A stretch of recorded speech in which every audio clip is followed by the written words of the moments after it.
If Udemy isn't loading or working properly on Google Chrome, I'll show you a quick fix that often resolves the problem in just a minute.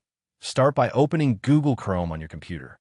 In the top right corner of the browser, click the three dots menu and select Settings.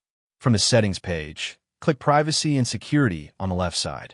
Next, choose Clear Browsing Data. A window will appear where you can select what you want to remove. Check the boxes for cookies and other site data and cached images and files. Then click Clear Data.